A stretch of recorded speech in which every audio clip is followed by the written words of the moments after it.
texto que nós lemos hoje é um dos textos mais importantes na minha vida. E muito provavelmente, cada um de vocês tem aquele texto que traz à memória algo profundo que o Senhor falou com você. Quem aqui tem um texto especial na Bíblia, que você sabe que foi Deus falando com você, foi Deus te dando uma direção, foi Deus te confirmando algo, foi Deus de fato testificando algo em seu coração? Esse texto que eu acabei de ler fala de uma fome. Uma fome que estava na vida de Jesus. E ao meditar nesse texto, ficou muito claro para mim o que é importante para Jesus. Ficou muito claro para mim o que é prioridade para Jesus. Ficou muito claro para mim o que de fato mexe com o coração de Jesus. E eu quero reler o texto para que você entenda isso. O texto diz assim: e disse Jesus, verso 14, a minha comida é fazer a vontade daquele que me enviou e concluir a sua obra. Repita isso, a minha comida é fazer a vontade daquele que me enviou e concluir a sua obra. Veja como está claro para Jesus que fazer a vontade do Pai e concluir a obra que lhe foi confiada era tão importante quanto a alimentação. Por exemplo, quem aqui comeu hoje? Ok. Quem aqui fica mais de 2 dias sem comer? É raro, não é?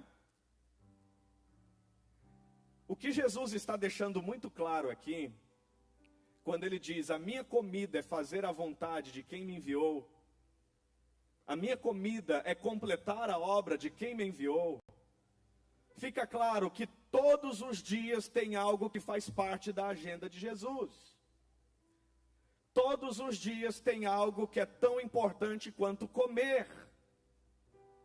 Ou seja, deixar de fazer a vontade do Pai, deixar de concluir a obra do Pai,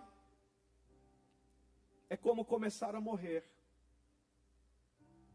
Porque é como parar de se alimentar.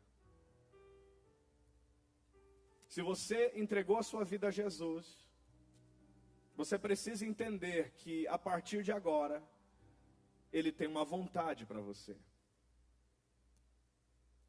Se você entregou a sua vida a Jesus, você precisa entender que agora Ele tem uma obra para ser completada através de você. E eu pergunto, quem aqui já sabe que Jesus tem uma vontade dele que é só para você? Quem sabe que Jesus tem uma vontade para a sua vida? E quem sabe que Jesus tem uma obra através da sua vida? Te confiou algo para ser feito. A pergunta que não quer se calar é: a vontade de Jesus para você, a obra que Ele confiou a você, tem sido a sua comida? Tem sido o seu alimento? É o que move você? É o que acende a chama em você? É o que queima em seu coração? Esse texto, ele fala muito forte comigo, porque foi ele que me levou à coisa mais importante que eu quero viver no dia que o Senhor me chamar. Quando chegar o último dia da minha vida, eu quero, pela graça do Senhor Jesus, poder dizer o que ele disse em João, capítulo 17, o verso 4. Na última oração de Jesus, antes da sua morte na cruz, ele elevou os olhos aos céus, agradeceu ao Pai, e ele diz: Pai, eu glorifiquei o teu nome, completando a obra que me destes para fazer. Repita isso: eu glorifiquei o teu nome, completando a obra que me destes para fazer.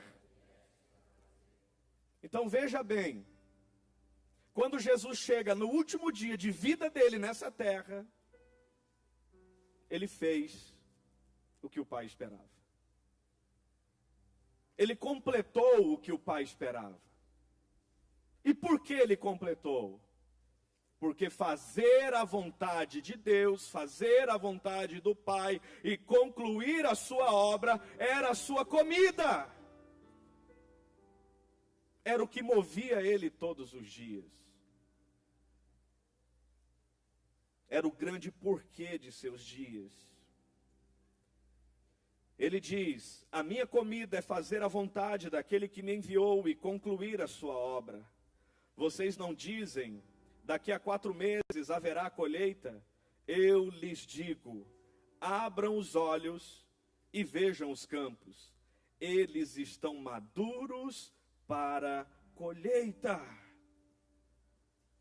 Uma vez que Jesus entendeu o que movia o seu coração, o que acendia a chama na sua vida, ele agora passou a fazer com que os seus discípulos também pudessem ver o que ele via, também pudessem sentir o que ele sentia, e também pudessem ser movidos por aquilo que ele se movia. Então, uma vez que Jesus diz, a minha comida é fazer a vontade do Pai, a minha comida é completar a sua obra, ele olha para os seus discípulos e ele diz, abram os vossos olhos, abram os vossos olhos. Vocês estão dizendo que daqui a 4 meses vai haver uma colheita, mas eu digo que já é agora, hoje é o dia, eis que este é o tempo da colheita. Mas para você discernir isto, você vai ter que abrir os olhos. E esse abrir dos olhos é sair de um estado de cegueira. Repita isso: sair de um estado de cegueira. Entenda o que eu vou lhe dizer. Até que o teu coração se conecte com o coração de Jesus, você está cego. Vou repetir. Até que o seu coração se conecte com o coração de Jesus, você está cego. Porque só pode ver, só pode entender quem consegue se aproximar do coração de Jesus e entender o que é importante para ele. Entender pelo que ele é apaixonado.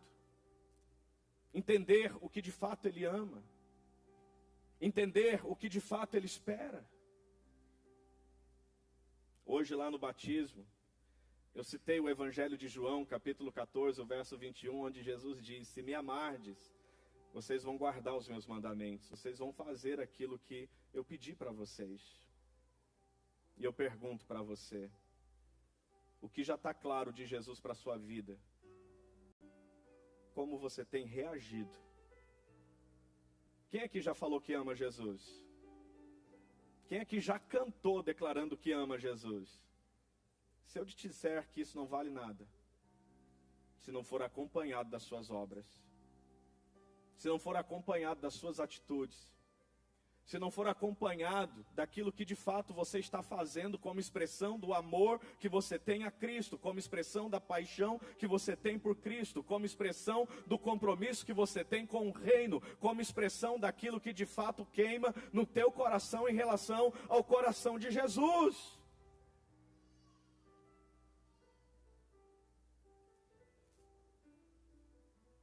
Quando eu falo que você está cego até que você se aproxime do coração de Jesus, é porque você talvez não consegue nem mais celebrar o que está fazendo Jesus celebrar. Talvez você não consegue nem mais se alegrar com aquilo que está fazendo Jesus se alegrar. Tão desconectado que você está. daquilo que move o coração de Cristo, daquilo que queima o coração de Jesus. Vou dar um exemplo. Quem aqui tem pessoas na família que precisam ser salvas por Jesus? Levante a mão. Amém. Praticamente 100% da igreja. Sabe qual é a forma mais poderosa de você ver toda a sua família salva? Quem quer saber? É você celebrando a vida de outras pessoas que estão sendo salvas. Eu vou te dizer, foi uma festa linda hoje lá no batismo. Muitas pessoas lá. Mas acredite, tem gente que precisa ter a família salva, mas não foi capaz de convidar a família para assistir o batismo. Ah, mas a família não iria. Então vá você lá profetizar que no próximo a sua família vai estar lá e celebra a vida daquele que foi batizado, comemora a vida daquele que está se entregando a Cristo, celebre como se fosse a pessoa mais importante da tua vida. Quando você faz isso, é sinal que seus olhos se abriram e o teu coração está perto do coração de Jesus. Quando eu falo de um coração perto do coração de Jesus, é você se perguntar, o que Jesus está fazendo hoje? Eu quero fazer parte disso. Será que Jesus está salvando vidas hoje? Sim ou não? Sim. Senhor, o que o Senhor está operando hoje? Eu quero fazer parte disso. Se o seu coração está perto do coração dele, você não vai ficar de fora jamais daquilo que ele está fazendo. Jamais. Então, em primeiro lugar, eu quero aqui dizer a vocês que existe uma distância entre a cegueira e a visão. E essa distância, ela é mensurada pela falta de engajamento.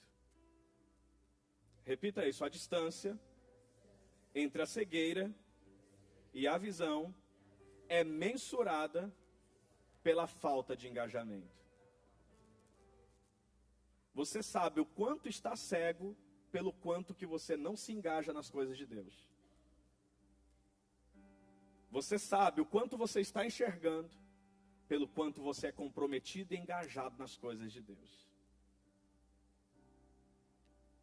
A distância que separa as pessoas muito engajadas das pessoas nada engajadas é a distância entre a cegueira e a visão.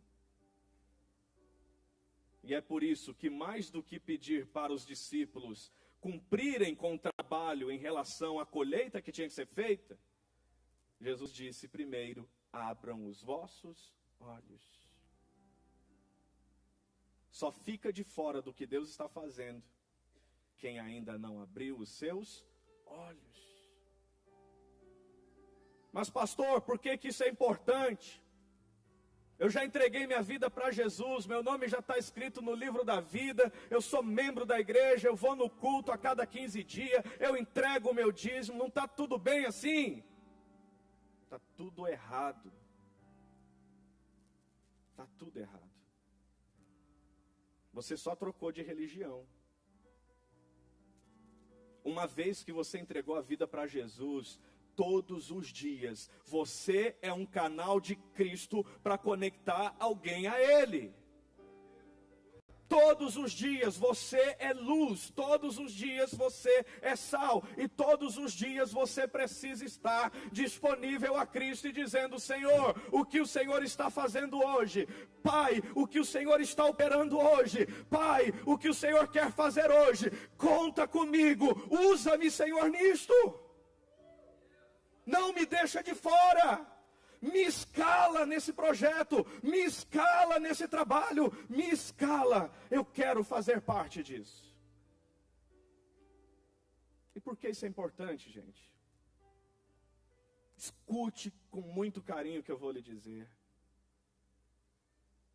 Talvez hoje seja um peso entregar o teu melhor no reino de Deus. Talvez hoje seja um peso fazer o seu melhor na obra de Deus. Mas acredite, se os teus dias na face da terra estivessem abreviados, a coisa mais importante que você iria querer fazer desses dias é vivê-los para Deus.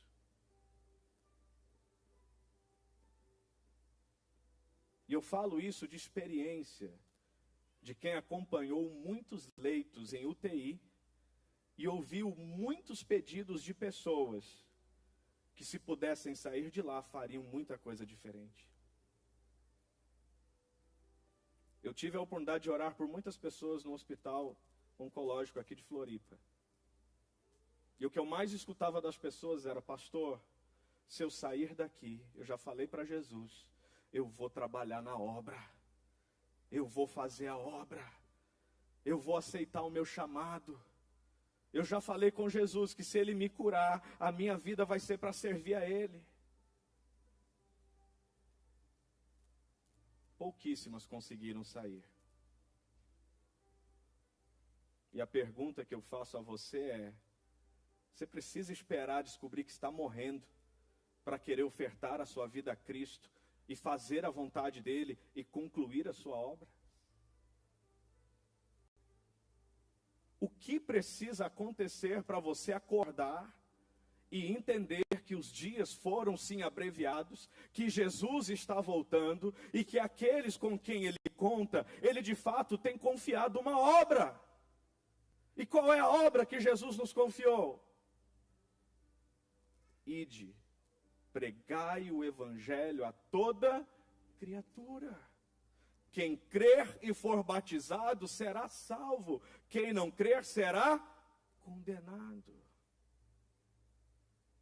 Repita isso: a salvação é real e é para mim. Mas repita também: a condenação também é real. E aí, como você vem encarando isso? Nessa noite, eu quero te convidar a abrir os seus olhos. Porque,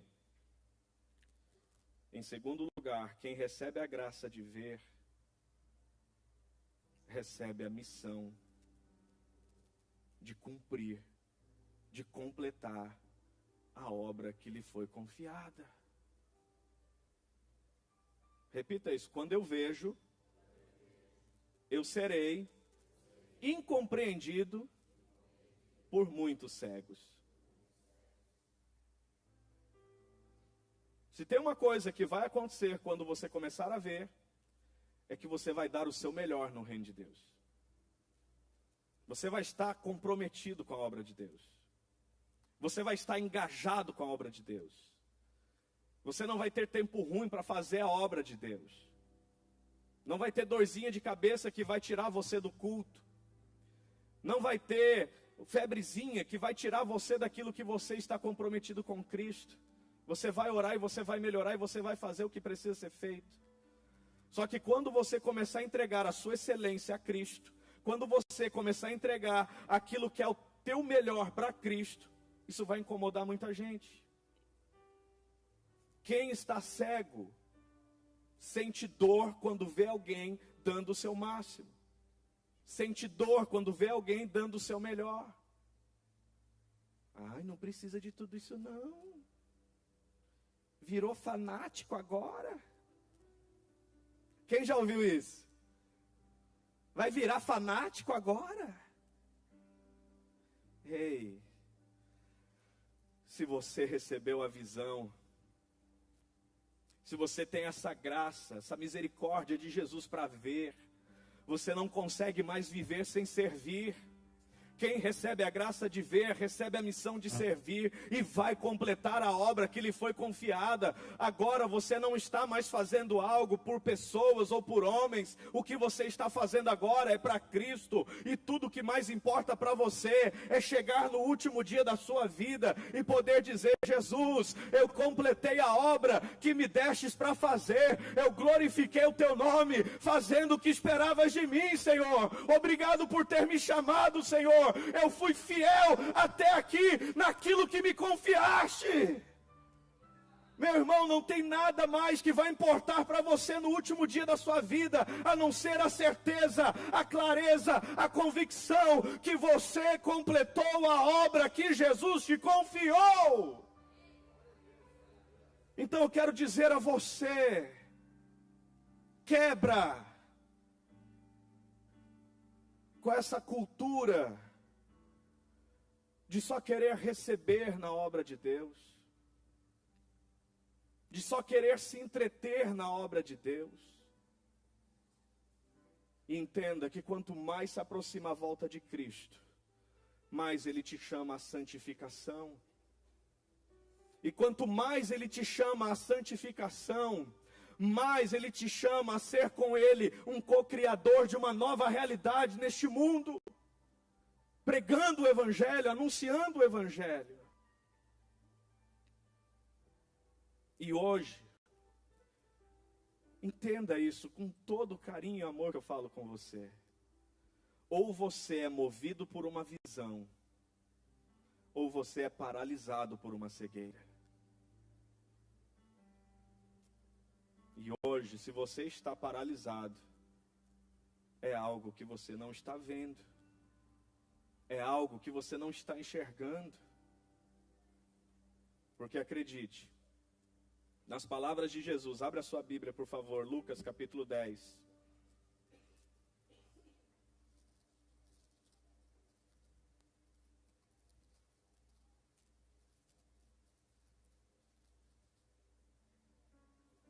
O verso de número 1.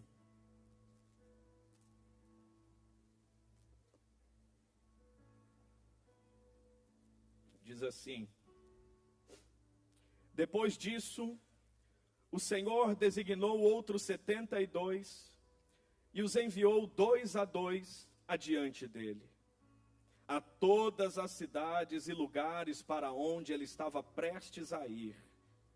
E lhes disse: a colheita é grande, mas os trabalhadores são poucos. Portanto, peçam ao Senhor da colheita que mande trabalhadores para a sua colheita. Olha que coisa interessante. Imagina se fosse assim. Depois disso, o Senhor designou outros 72 e os enviou para frequentar cultos e cultos em igrejas, assistir cantores e cantores em igrejas. E depois disso, mandou orar: convide mais telespectadores para assistir cantores e pregadores. Será que foi isso que ele mandou? Não. Ei, chegou a hora de romper com assistir culto. Jesus não te chamou para assistir culto. Jesus não te chamou para assistir espetáculos. Jesus te chamou para pregar o Evangelho. Quando você vem ao culto, você vem para receber poder, unção, instrução, graça, direção, porque a segunda-feira que virá é o dia de brilhar com a luz mais intensa que Jesus deu a você. É o dia de trazer sal a este mundo com o sal mais intenso que Jesus trouxe a você. Você precisa entender o que você anda assistindo, talvez já era para estar acontecendo na sua vida.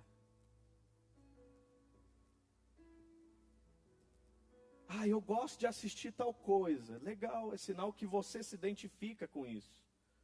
E se identifica, por que não está agora buscando agir dessa forma, fazer dessa forma.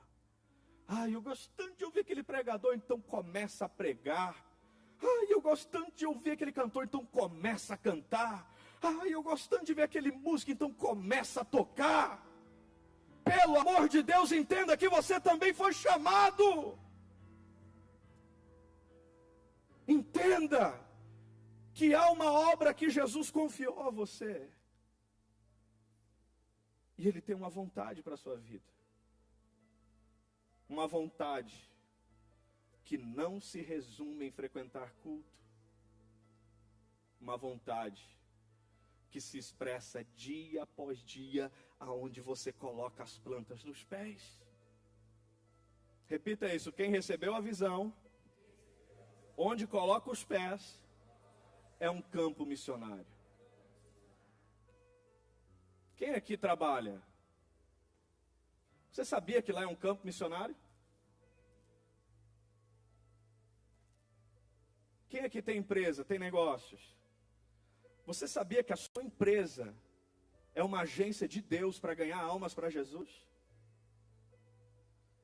O crescimento da sua empresa, a prosperidade da sua empresa, tem que ser para reverter em almas e vidas para Cristo.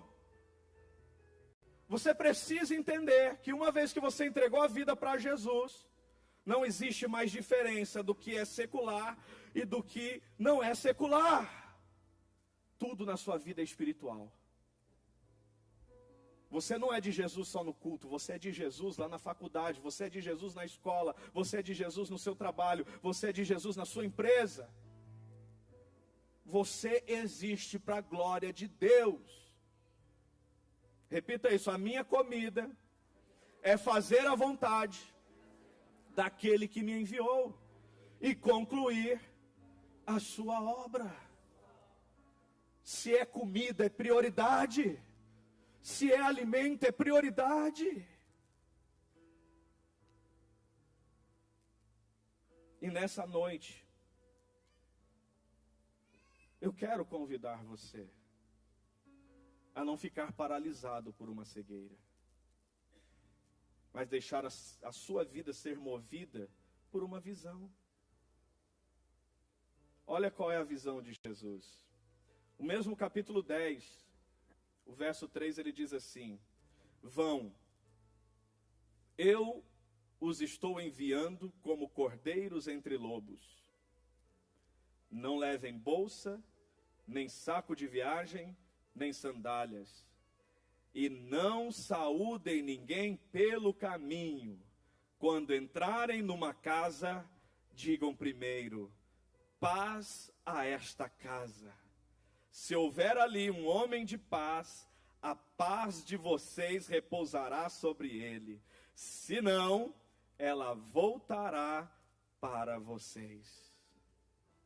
Repita isso: Jesus me comissionou para levar paz a outras casas, a outras vidas. Você entendeu isso?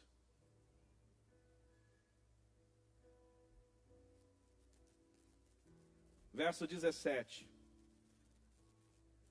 Os 72 voltaram alegres e disseram: Senhor, até os demônios se submetem a nós, e em teu nome. Ele respondeu: eu vi Satanás caindo do céu como relâmpago. Eu lhes dei autoridade para pisarem sobre cobras e escorpiões, e sobre todo o poder do inimigo. Nada lhes fará dano. Contudo, alegrem-se, não porque os espíritos se submetem a vocês, mas porque os seus nomes estão escritos nos céus. Você consegue entender quem é você em Cristo hoje? Há uma obra a ser feita, e Ele conferiu autoridade para que você faça essa obra. Repita isso: Jesus me deu autoridade para pisar em serpentes e escorpiões. Autoridade para desfazer obras das trevas. Ei, essa autoridade você precisa entender. Que não é só para ser um crentinho que senta no banco para assistir culto. Isso está claro? Essa autoridade não é para ficar pulando de uma igreja em outra, caçando o culto que você mais gosta e que mais sente os seus arrepios. Não! Essa autoridade é para manifestar o reino de Deus. E ainda que você veja coisas extraordinárias acontecendo, e o teu coração queira se alegrar porque os demônios foram expulsos, porque milagres estão acontecendo, é para você lembrar que a maior alegria não é o que você está vendo acontecer, mas é a certeza que o seu nome está escrito nos céus. Meu irmão, teve um tempo que eu me preocupava com o livro de rols de membro da igreja. Nossa, quantos membros tem aqui? Quem que está nessa lista que não está mais? Não me preocupo mais. A gente tem um livro de rol de membros porque é uma prerrogativa estatutária da igreja ter. Mas hoje a minha preocupação não é se você tem carteirinha de membro aqui na igreja, não. Minha preocupação não é se o teu nome está no livro do hall de membros da igreja, não. A minha preocupação é se o teu nome está escrito no livro do céu. A minha preocupação é se o teu nome está escrito no livro da vida. E o livro da vida é o que mais importa, porque no dia em que Jesus voltar, o dia em que você tiver que se encontrar com Ele, nada mais importará a não ser o teu nome escrito lá. E se o teu nome está escrito lá, até que Ele volte, há algo que precisa ser feito. Repita isso: se o meu nome está escrito no livro da vida, até que Jesus volte, há algo que precisa ser feito. Pergunta para quem está do seu lado: e o que será isso, hein? O que será isso? O que precisa ser feito é você perguntar: Jesus, quantas vidas o Senhor me confiou? E até que o Senhor venha, o Senhor sabe e espera que eu contribua para que elas te conheçam. Você sabia que há pessoas no mundo hoje esperando por você? Você sabia que há pessoas hoje em trevas, em um cárcere, que a chave para abrir esse cárcere está na sua mão? Só que essa chave só vai chegar lá se você entender que é a resposta da oração que Jesus nos ensinou. Ele disse: vão, mas orem ao Senhor da seara, para que envie mais trabalhadores. Porque a seara é grande e os trabalhadores são poucos. São poucos. E como são poucos? Mas esses poucos têm feito a diferença. Esses poucos têm rendido as suas vidas completamente ao Senhor. E eu vou dizer algo a vocês: uma vida entregue nas mãos do Senhor faz um grande estrago nas obras das trevas. Todas as vezes que Deus precisou fazer uma grande obra que envolvia muitas pessoas, Ele só precisou levantar um alguém. E a minha oração é que este um alguém hoje seja você. Que você possa dizer: Senhor, eis-me aqui. Que no tempo que me resta, o Senhor use a minha vida para o teu louvor e para a tua glória. Que no tempo que me resta, cada dia a minha comida seja revelar ao Senhor aonde quer que eu esteja. Que no tempo que me resta, nada mais faça sentido, a não ser glorificar o teu nome, completando a obra que me destes para fazer. Repita isso: Jesus me confiou uma paz que o mundo não tem. É verdade isso, sim ou não? E ele está dizendo: eu envio vocês no meio de lobos. Mas ei, não é o lobo que vai determinar se você tem paz ou não. Ele diz: olha, vocês vão chegar na casa. Se tiver um filho da paz ali, você vai declarar paz naquela casa e a paz vai repousar naquela casa. Se a pessoa não for da paz, o que vai acontecer? A paz vai voltar para você. Ei! Olha que coisa linda. Se você semeia paz, você sempre vence. Porque se você semeia paz e a pessoa recebe, uau, plantou paz. Mas se você semeia paz e a pessoa não recebe, o que a paz faz? Ela volta para você. Repita isso: semear paz é algo que eu sempre ganho. E eu pergunto: quem conhece aqui alguma família que precisa de paz? Quem conhece alguma vida que está precisando de paz? Conhecer alguém que precisa de paz e carregando a paz que o mundo não conhece e não fazer nada, é o mesmo que ver uma criança passando fome e você aqui com aquele lanche que você mais gosta dizendo: sinto muito, só eu vou comer esse lanche. Coloca a mão no seu coração, por favor. E repita comigo essa oração: Senhor Jesus, aproxima o meu coração do teu coração, pois a tua vontade e a tua obra, eu peço que seja como comida todos os dias da minha vida. Eu sei que a tua volta se abrevia, e eu quero glorificar o teu nome, completando a obra que me confiaste. Dá-me a sabedoria necessária, e que a paz que eu recebi transborde por onde eu andar. Que as famílias, que as vidas que o Senhor quer alcançar, usa-me como instrumento para transbordar dessa paz que excede todo entendimento, que já guardou a minha mente e o meu coração para alcançar outras vidas. Amém.